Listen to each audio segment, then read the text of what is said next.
नतमस्तक करते हुए और मंच पर विराजमान आज की अध्यक्षता कर रहे श्रद्धेय सरजीत सिंह सरोवाल जी, आज के मुख्य अतिथि श्रद्धेय चरण सिंह बौद्ध जी,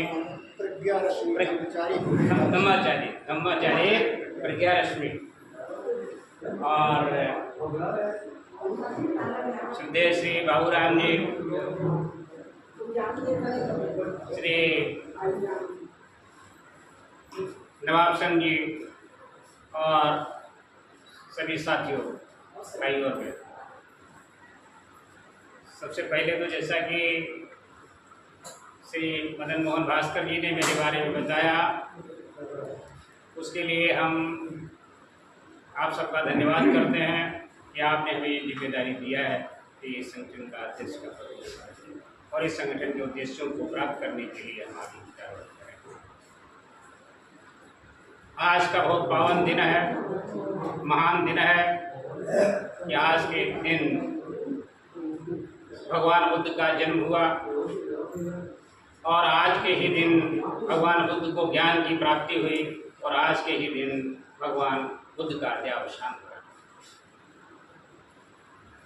तो ऐसा अलौकिक व्यक्ति विश्व में नहीं, कोई भी व्यक्ति ऐसा नहीं मिलेगा जिसको ये तीनों चीजें एक ही दिन प्राप्त।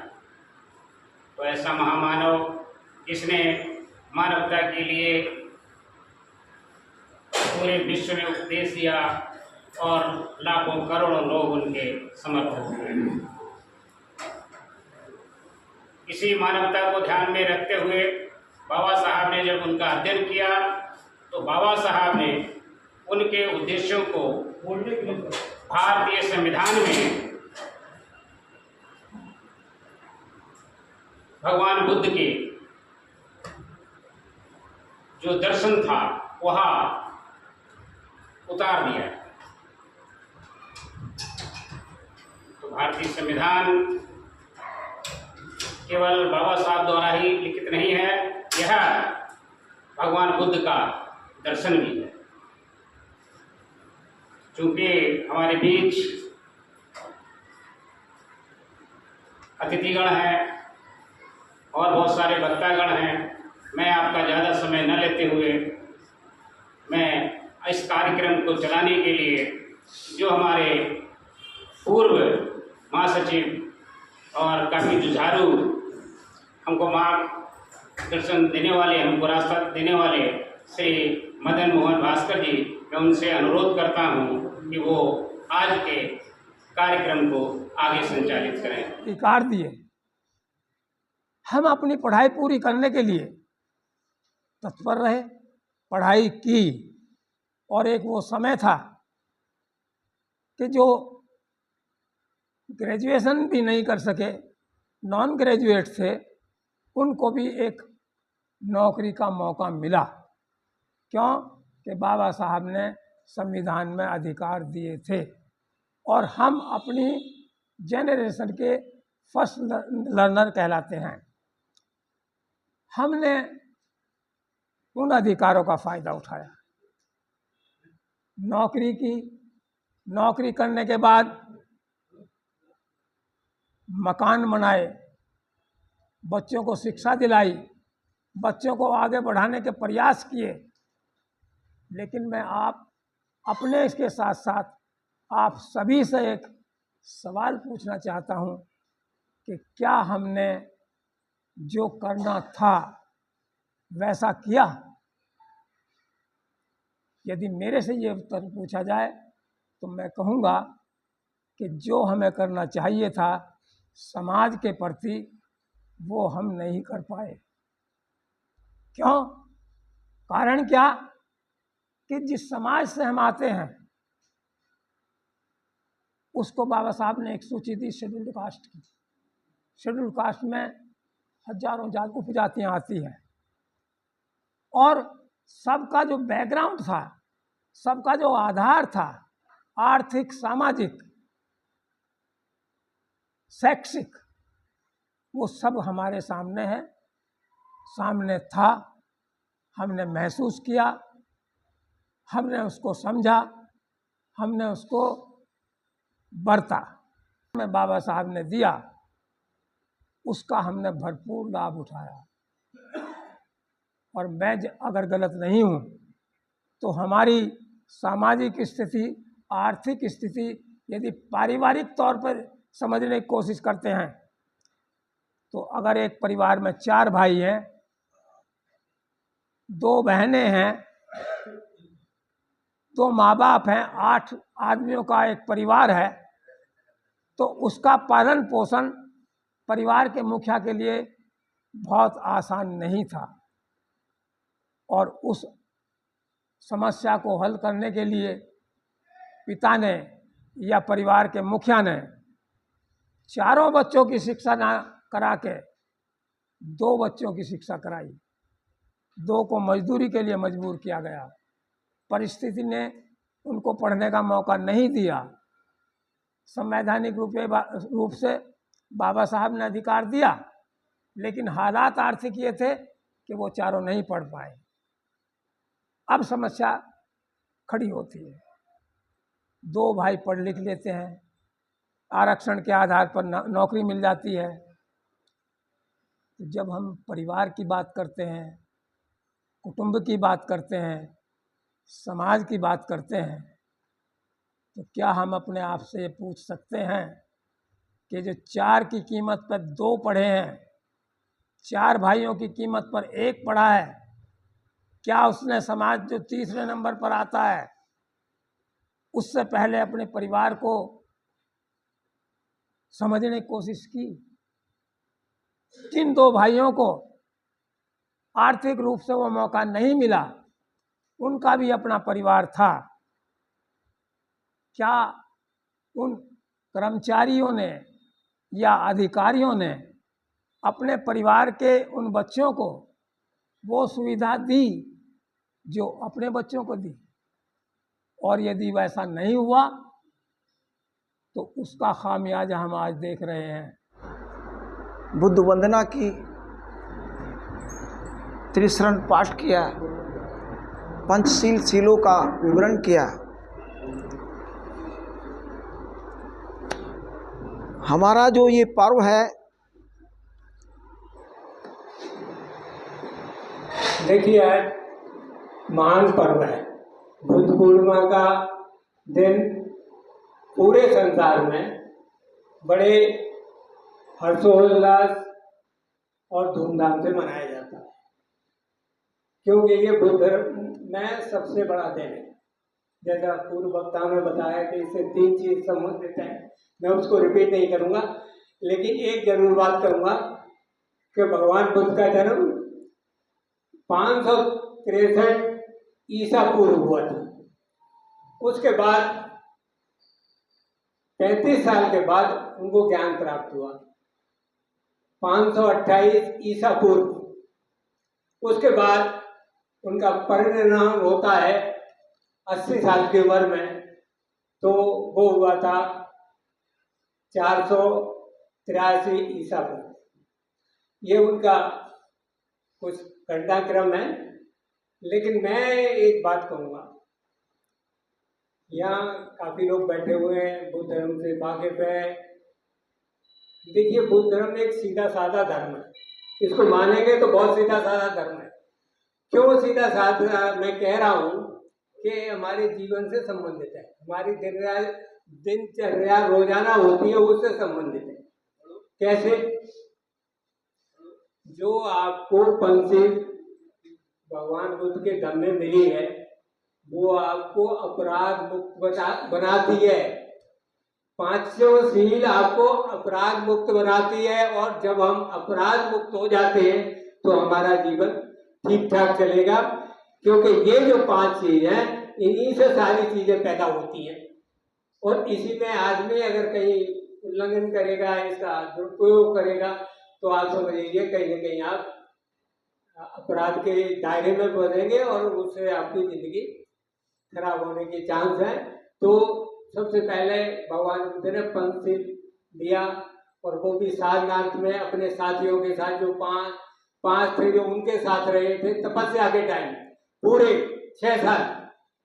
और जब सुजाता ने की खीर खाई उनको, तो थोड़े से उनमें थोड़ी जान आई, तो उन्होंने समझा कि ये जो मैंने तपस्या की है 6 साल, वो मेरा सब बेकार हो गया।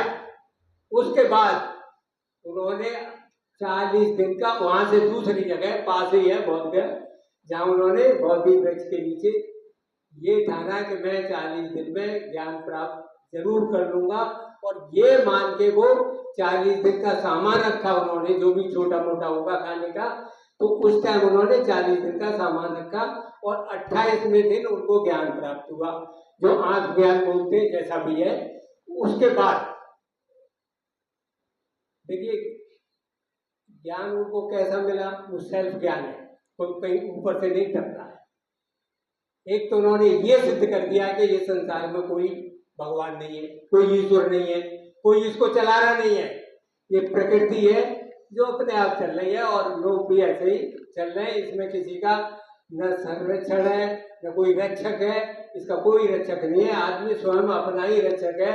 अगर वो सही रास्ते पर चलेगा तो उसका कल्याण होगा, अगर रास्ते पर नहीं चलेगा तो निश्चय है कि आदमी उसमें फंसेगा, और कहीं न कहीं भगवान बुद्ध ने सबसे ज्यादा मन को ऊपर रखा है। शरीर का जितना भी, मन को सबसे ऊपर रखा है। मन को क्यों ऊपर रखा है? कि मन ही है जो हमारे शरीर को चलाता। कैसे चलाता है? मन होगा तो हम खाना खाएंगे, मन नहीं होगा तो हम जाएंगे नहीं, मन नहीं होगा तो कुछ नहीं करेंगे, फिर हम घर पे बैठे रहेंगे। मन होगा तो काम करेंगे, नहीं तो हम घर में बैठे। इसलिए मन को साधना बहुत जरूरी है। और मन को साधने के 2 कारण है, या तो आप अपने आप साधो या फिर ध्यान साधना से साधो। 2 कारण है। अगर आप अपने आप नहीं साध सकते तो ध्यान साधना का साधन वो प्रयोग करो आप, तो आप कर सकते हैं।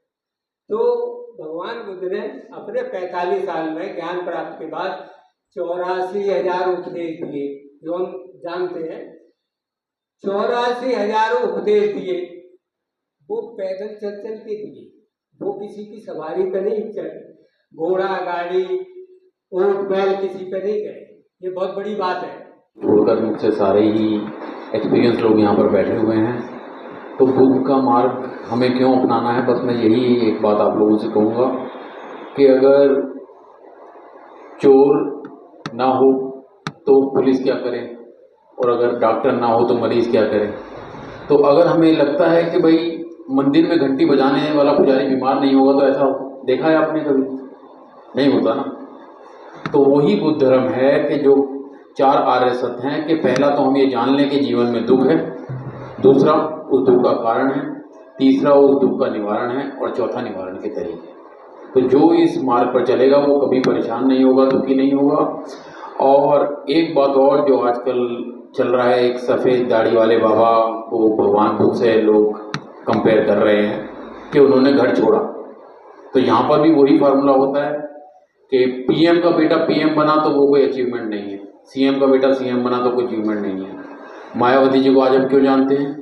क्योंकि वो पीएम या सीएम की बिल्डिंग नहीं थी, वो एक पोस्ट मास्टर की बिल्डिंग थी। तो ऐसे ही भगवान बुद्ध को भगवान बुद्ध क्यों कहा गया? क्योंकि उन्होंने राजपाट छोड़ करके कहते हैं जंगल का रास्ता किया। और जो चाय बनाने वाले थे वो चाय छोड़कर करोड़ों के सूट पहनते हैं, इसलिए उनका सबसे ज़्यादा क्रिटिसिज्म होता है। तो बस मैं अपनी बात को यही कहूँगा कि बुद्ध धर्म को मानना एक इसलिए ज़रूरी है क्योंकि एक साइंटिफिक धर्म है। आज हमारा और हमारी संस्था का सौभाग्य है, हम पहली बार इस तरह का फंक्शन करने जा रहे हैं और हमें उम्मीद है हम सफल होंगे, क्योंकि हमारे जो झाड़ू कार्यकर्ता है वो अभी तैयार है, हमारा सारा सिस्टम। बस आपका अध्यक्ष का एक ऑर्डर की ज़रूरत है, हम एकदम आपके आगे खाना परोस देंगे। दोस्तों, हमारा आपस में ये सलाह मशवरा करना ही ज़्यादा कैपेबल नहीं है। हम दूसरे लोगों को समझाएं, मेरे जैसे लोगों को। सॉरी, मैं बहुत ज़्यादा नहीं जानता था महात्मा बुद्ध के बारे में। महात्मा बुद्ध पढ़ा है, लेकिन इतना नहीं पता था कि वो यहाँ तक है। अब तो हमारा गप्पू भी बोलता है मैं युद्ध नहीं बुद्ध के देश से आया हूँ। विदेशों में जाता है जब हमारा गप्पू ये शब्द जरूर बोलता है, एक सेंटेंस, मैं बुद्ध नहीं, सॉरी, युद्ध नहीं बुद्ध के देश से आया हूँ। अरे जब तुम सारी चीज़ तो तू खिलाफ कर रहा है और नाम बुद्ध का लेता है। ऐसे ही मेरे दलित भाइयों को मत मारना, अगले एक हफ्ते में कोई 10 जगह घटना घटी रहेंगी। ये इशारे हैं हमारे गप्पू के, वो इशारे हैं। हालांकि मैंने काम भी किया 4 साल 3 महीने उनके साथ और फॉर्मल स्टाफ में था। हाँ, मैं फॉर्मल स्टाफ में था, ये भी नहीं इधर उधर धक्के खाता था। लेकिन गुजरात सिलेक्शन कमीशन का पेपर होने के बाद 8,000 सैलरी देता था और मैं जनरल सेक्रेटरी था, सेंट्रल सेक्रेटरी का। हम गए वहाँ, हमने चर्चा की, कहा कोई अगर कोई गलत आ जाए तो मैं कहा उनके जो बोर्ड के लोगों को सस्पेंड करो। गलत आ भी गया कोई तो उनको सस्पेंड करो, इन सबको क्यों सजा देते हो? फिर उनकी 10 की जगह 8 की जगह 12,000 तक कर दी, लेकिन हम भी पूरी सैलरी नहीं दिलवा पाए। वही यहाँ आज दिल्ली में जिस दिन से 14 माह था जब से सब कुछ। और इसका एक और भी बहुत अच्छी बात है, इसने कहा मैं किसी तरह के आरक्षण के खिलाफ हूँ। सारे लोग जो आज भी कई तरह के लोग हैं इसको वोट देने वाले, एक आरक्षण के खिलाफ है, एक हमारे जो तबके को दबाने के लिए वो सारे एकजुट है। एक तीसरे आदमी वो है, क्योंकि हमने तो वही बेचना चाहते हैं ना। जो मेरा बाप था वो बताता था कि हम जब दिहाड़ी करते थे, मजदूरी करते थे, तो खाना ऐसे मिलता था, ऐसे मिलता था, ऐसे खाना मिलता था। और एक आधी बार मैंने भी खाया, क्योंकि गरीबी थी, काम भी किया, एक आधी बार मैंने भी खाया। लेकिन मैंने खाया, मेरा बच्चा है JP मॉर्गन बैंक में वाइस प्रेसिडेंट, जिसकी तनख्वाह, जिसका बहुत अच्छा पैकेज है, बहुत अच्छा, जो दिमाग में नहीं था। सेक्रेटरी में ASO लगा था, ज्वाइन नहीं करे। सीनियर ऑडिटर लगा था, वो भी ज्वाइन नहीं करा। मुझे BP हुआ, क्योंकि मैं सरकारी नौकरी के बारे में जानता था। उस दिन से BP हुआ, लेकिन अब वो पैकेज थोड़ा अच्छा ले आया। 8-10 साल की नौकरी में मकान दुकान भी ले ली। अब मेरा वो BP थोड़ा सा कम होने लगा। दोस्तों, मैं ये बताता हूँ, कई बार गलतियाँ भी होती है। ये घरेलू बात इसलिए बताता हूँ क्योंकि महात्मा बुद्ध के बारे में और हमारे साथियों के बारे में सब ने बहुत चर्चाएं कर दी, उन पर तो फिर व्यर्थ हो जाएगी। हम गरीबी से, मैं दिहाड़ी से निकल के 15-20 लाख रुपये हम, मेरे परिवार के, मेरी संतान टैक्स देते हैं, जिसकी वजह से ये 5 किलो राशन बांटता है, जिसकी वजह से ये वोट लेता है। मैं ये बातें इसलिए दुख में कहता हूं। और जब दूसरा कहे तो दान है और ये कहे तो मादान है, इसकी तो बात ही अलग है। करनी और कथनी में रात और दिन का। अरे भैया आपने कभी सुना हो इतना? इसको तो कोई एक ऐसी पोस्ट लगा दो ना जो जिसको भौंकने का ही काम हो। मेरे जैसे जो सारा दिन भौंकता रहे, कभी उस मंत्रालय में कभी उस मंत्रालय में। मैं भी मेंबर नेशनल काउंसिल हूँ। मेरा ये कार्ड है, MHM में गेजेटेड अफसर था, ये कार्ड है। और कार्ड में कोई डिपार्टमेंट नहीं है, ना कोई पोस्ट है। मेरा साथी बैठा था अभी एक, मैंने उनको इसलिए नहीं दिखाया, वो हैरान होता। अभी मैं दिखा दूंगा, इसमें कोई पोस्ट नहीं है, बिना पोस्ट का एक ही कार्ड है। और पूरी दिल्ली में 7016 प्रधान है, 1 नंबर का वार्ड। एक बार नहीं किया मैंने, 3 बार दिया, 2002, 2003, 2004। और केजरीवाल मेरे पास आता था, गोल मार्केट में रहता था, हम घंटों बात करते थे, मैं भी उसमें बैठता था। लेकिन हम भूखे थे, मैंने नौकरी मिली, बच्चों की पढ़ाई लिखाई छूट जाती, रह जाती, अदब रह जाती, मैंने साहस नहीं किया चुनाव लड़ने का। जब आज का जो दिन है ये क्यों पूरे विश्व में मनाया जा रहा है, मैं उसके संबंध में बताता हूँ कि आज त्रिविध पावन पर्व है बुद्ध भगवान के। त्रिविध माने 3 स्टेपे हैं जिंदगी के, उनका आज के ही दिन, आज हमारे देश में भयंकर गर्मी है। जब बुद्ध भगवान इस हमारे भारत जन्मभूमि में पैदा हुए, इस भयंकर गर्मी में पहला उनका आशीर्वाद बुद्ध पूर्णिमा के दिन आज हुआ। फिर उन्होंने अपने जीवन की यात्रा को और ज्ञान को खोजते खोजते अपने राजपाट को छोड़ करके कि हमारे मानव में कैसे बदलाव आए, कैसे शांति आए, उनको बुद्धत्व जो आज के ही दिन पूर्णिमा के दिन दूसरी स्टेप है। तो इसके साथ साथ उनका जीवन यात्रा जो भी हमारे देश में रह करके उन्होंने विदेशों में भी और अपने शांति का और बुद्ध का ज्ञान दिया, बुद्ध दर्शन का ज्ञान दिया। बुद्ध दर्शन एक धर्म रास्ता, ये रास्ता है, कोई धर्म नहीं है, ये धम्म है। इस बात को आप समझ लीजिए। उन्होंने रास्ता बताया और अपने देश में, भारत देश की इस जन्मभूमि में पैदा होकर के यहाँ बुद्ध की जो विचारधारा थी उसको बाहर के आगंतुकों ने ध्वस्त करके यहाँ पर अपना कायम किया, जो आज सत्ता पर आज वो भी कायम है। प्रिय साथियों, हमारे देश में से कुछ जो है बौद्ध अशोक सम्राट ने बौद्ध धर्म का प्रचार किया और 84,000 स्तूप पूरे देश में विश्व में किया। उनका नाम आज जो है सम्राट अशोक, जो विश्व में एक महान बौद्धिस्ट थे, उनका नाम आज भी जानते हैं। तीसरी कड़ी में इनका त्रिविध जो है आज के है पूर्णिमा के दिन, वैशाख पूर्णिमा के दिन इनका परिनिर्माण हुआ था। मैं ऐसे महामानव को सत नमन करता हूँ। और ऐसा विश्व में इतिहास है कि कोई ऐसा मानव नहीं पैदा हुआ जो भारत में बुद्ध का नाम रहा।